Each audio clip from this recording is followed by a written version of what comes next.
and something that he saw, I never saw, was standing up beside the cave. Then moments later, minutes later, it had moved inside the cave and was sitting down. Yeah, we were hiking on the side of the mountain, and Mike saw something in a cave with his binoculars. Since Michael's not going to speak on camera, he wants to be private, was he saw something vertical, upright, and brown. And I also saw that figure. So I zoomed in with I have a 50 times optical Canon camera, and then I zoomed in 200 times digital. And as soon as I was able to zoom in, I saw a large vertical figure step back into the darkness. Tree knocking, well, we knock and they knock back. A couple double knocks. Yeah. Did you play Marco Polo? A little bit, yeah. Feel like they were kind of messing with us a little bit. Yeah.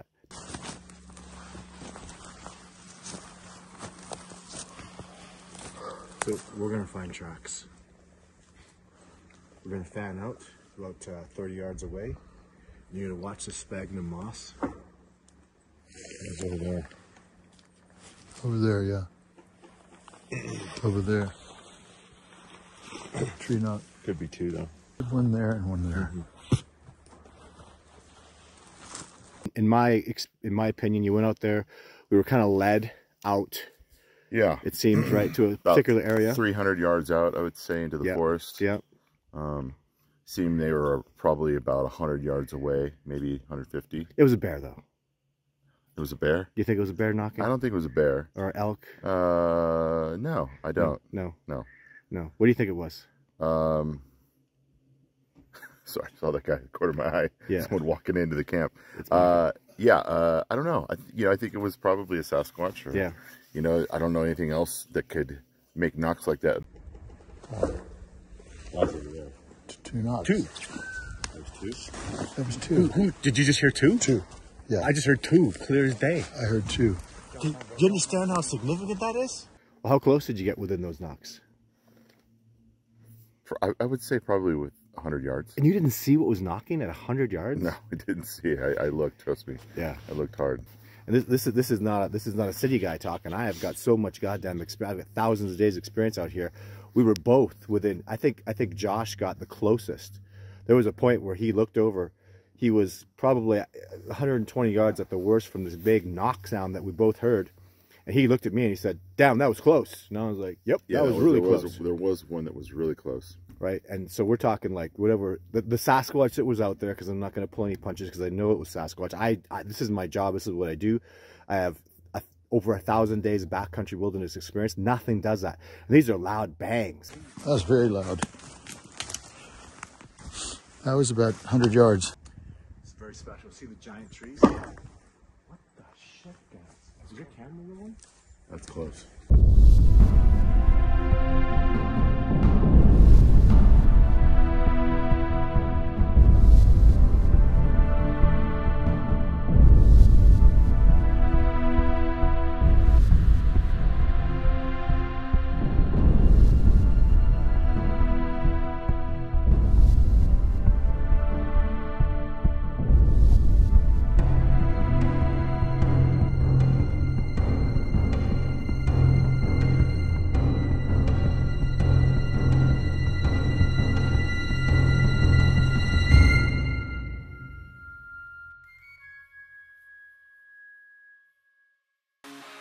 Good day, my name's Todd Stanning. Thank you for tuning into my Sasquatch Sunday video. I'm really excited about today. This is probably the second last video that I'm going to do about this incredible last expedition where these three amazing guys came out. We've already seen the medical doctor Garth talk at length. He's going to talk a little bit today. You've seen him talk already. And we're going to reveal today to the professional photographer that came out, Josh, who was so great, so amazing, had incredible perspectives. We all had tremendously immense success. And so today we're going to talk a little bit more about some of the tree banging that we heard, some of the success we heard, the tree break that we had, on and on and on, all these amazing things that happened on this expedition. And then later on we're going to get into what's, this is a very special camera. This camera was used to film Kubota many, many years ago, probably 7 years ago now. So a lot of great things have happened with this camera. I've had a lot of good success with it. It's the Canon SX50. I could talk about this camera all day. Now they have the XX70 or 80s out. I got to get a new one, but a little sentimental about this one. It's been tough. It's handled a lot of crap. You can see it's a little beaten up, but it still works really well. And I just, anyways, I'm so excited about this expedition and to reveal all the stuff that these guys came out so skeptical. People come out and they're so skeptical and they're so hardcore. And when the reality of these expeditions, the reality of Sasquatch, boom, hits them, they get it and they understand. They start talking like they're in the know that it was a Sasquatch and they got close to one. So let's get into all that today. Let's have some fun.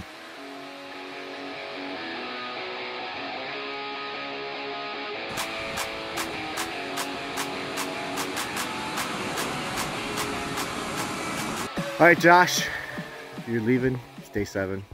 What happened? Well, a lot of hiking, a lot of conversation. Yep. A lot of feelings of being watched. Yep. Some tree knocking. Some apple taking. What about the tree knocking? Tell me about that. Tree knocking. Well, we knock and they knock back. A couple double knocks. Yeah. Did you play Marco Polo? A little bit, yeah. Feel like they were kind of messing with us a little bit. Yeah. In my opinion, you went out there. We were kind of led out. Yeah. It seems right to a particular area. 300 yards out, I would say, into the forest. Yeah. Seemed they were probably about 100 yards away, maybe 150. So this is literally. Again, how far away? 300 yards-ish? Sounds like the same. So literally this way. That sounded closer, actually. No, okay. It sounded closer. Right over there. But ballparking, let's say 150 to 300 yards. So something is making big, loud rock knocks, as loud as Josh had a big rock smashing. It's consistently in this same direction. It's pulling us that way. Yeah. And 150 to 300 yards every time. There's no animal that does this, guys. There's no bear that does this. Do you guys think there's a man out here doing this and fucking with us? No. Is there any chance there's a human being out here? Maybe maybe you guys should be thinking there's a small chance. It's possible. Yeah, it's possible. I got some guy out here and he's in the fucker, but it's not. And now we're also, why am I not carrying a gun? Why I'm not worried about mountain lions and bears? Because a Sasquatch was just here. He's clearing this path. A bear can smell him. A Sasquatch would get a fucking bear out of here. We're not going to see any bears or mountain lions for shit today. No chance of it. I would never come out here irresponsibly not carrying a gun to keep you guys safe, because he will. Or if a Sasquatch is going to harm us, a gun's not going to do a goddamn thing. If a Sasquatch comes around, I'll throw my gun on the ground and go. That's the surest way to die, is to fight them. Take your last breath. Oh, you didn't hear the take your last breath story yesterday. But the Sasquatch is leading us. This has happened to me many times. This is how we get sightings. This is how we get success. So we're going to go that way? And even we stopped and waited, guys. You know what? If you keep pursuing them, they won't keep leading us. You have to let them lead us. Yeah. General, take your own advice, sir. Right? If you would have dicked off like that, we probably wouldn't have heard that knock.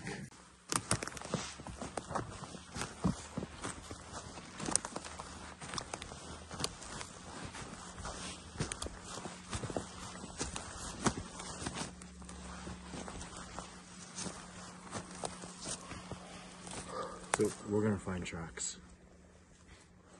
We're going to fan out about 30 yards away. You're going to watch the sphagnum moss. It's over there. Over there, yeah. Over there. Tree knot. Could be 2, though.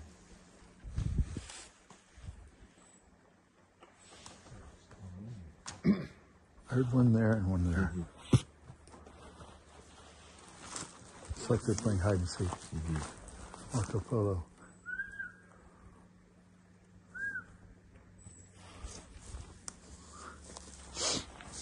The direction moved. Could be 2 of them. You know what I felt this morning? I felt in my head, bring an apple. Bring an apple. Take that apple, go give it to him. Didn't bring an apple. Didn't even check the apple. I heard distinct tree knocks. Did you? What could that be? Figure it out. No, that's tree rather than tree.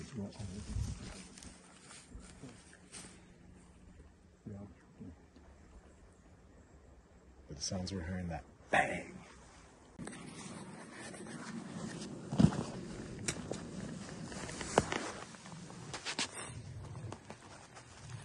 Okay. I want 2 knocks. 2 knocks back. I want 2 knocks back. Wait. Eyes over there.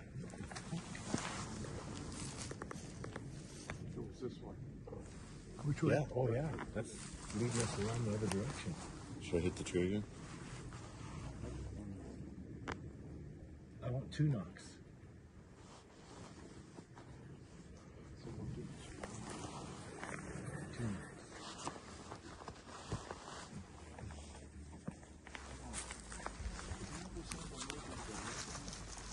Yeah.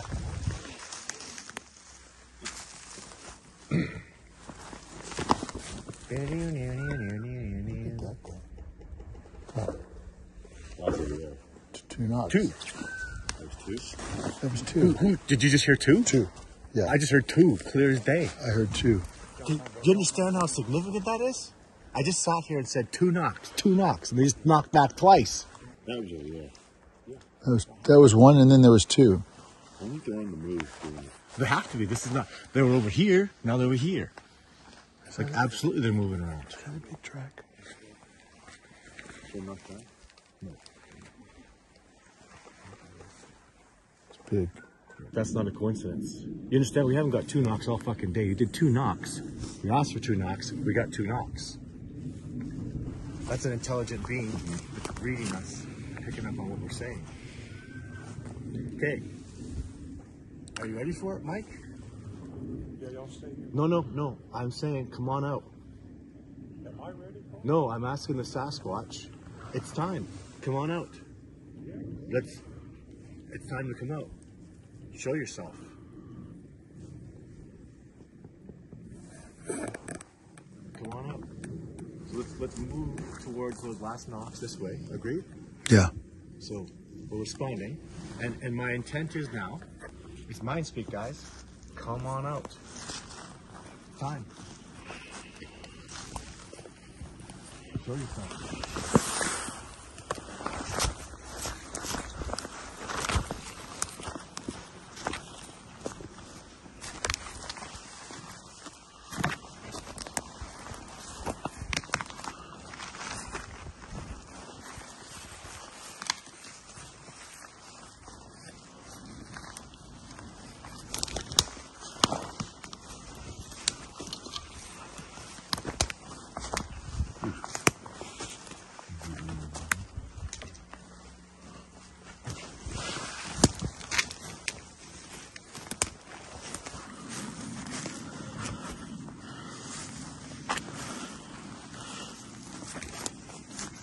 This is definitely a truck. Something pushed this down. There's something pushed that down.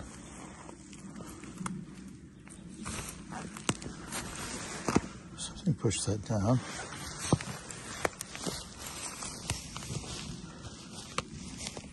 Yeah. It's crushed. Looks like some real activity there.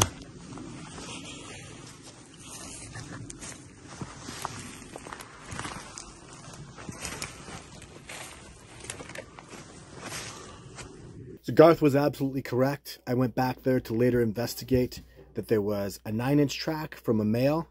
There was a 15-inch track from a female that was out there. There was a 16-inch track from the male that I'd eyewitnessed earlier than a year. And there was one more individual, a male that was a 14-inch track. So we're 4 individuals. No big, like the 15-inch, I don't know how old she is. She might be a fully grown female, or she might have another ½ an inch to grow. But so the 3 males were definitely youths. They were younger than 18, and I would expect the same from that female, probably maybe 16 or 17, or a smaller, fully grown female. The point is, Garth was right. There were tracks on the ground.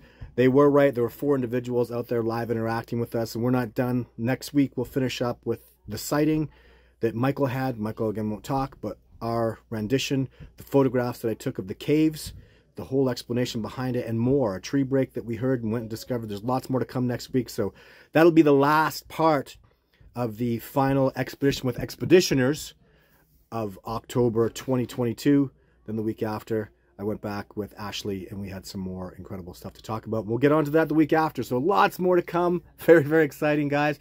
The discovery of Bigfoot is happening, and the expeditions are almost all wrapped up for 2023 here. So if you are interested in an expedition, get back to me as soon as possible. DiscoveringBigfoot.org is my website. And if not 2023, maybe 2024, we're not going anywhere. This discovery is happening. People are having immense success just like this, or better. What do you say? Thank you very much, John Bitternagel, Jeff Meldrum, Survivor Man, all the great John Greens, Renata Hinden, Grover Krantz, all the great men and women that have come before us that worked so hard for this discovery. It is now being precipitated. It is happening. I will see you next week. Take care. Bye for now.